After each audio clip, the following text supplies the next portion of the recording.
Седница за македонско-бугарските односи на која министерот за надворешни работи ќе реферира не е потребна, смета првиот човек на парламентот Талат Џафери.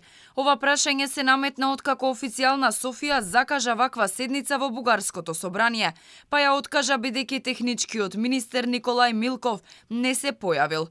Поради тоа, точката со слушување на министерот во врска со напад врз бугари во Македонија беше тргната од дневен ред. Може би не гледа потреба за отчет на Бујар Османи пред пратениците, но Џафери е оптимист дека ако процедурата за уставни измени почне најдоцна до јуни или јули, би завршила до ноември, кога завршува и скринингот од Европската Унија. Како тоа ќе се изведе останува отворено прашање ако се има предвид дека собранието често пати овој месец имаше проблем со обезбедување кворум од 61 пратеник за обични седници.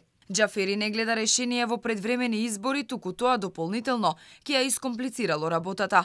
Затоа како да се надмине проблемот со мнозинството, председателот на собранието вели власта и опозицијата да седнат да разговараат.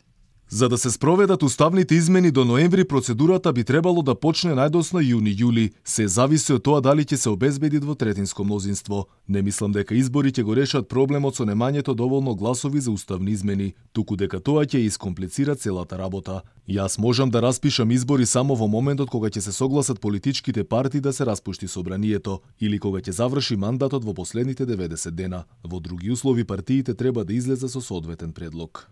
Собранието речи се и да нема кворум, а Џафери вели дека тој прави се за да создаде услови за работа и оти тоа била единствена негова одговорност.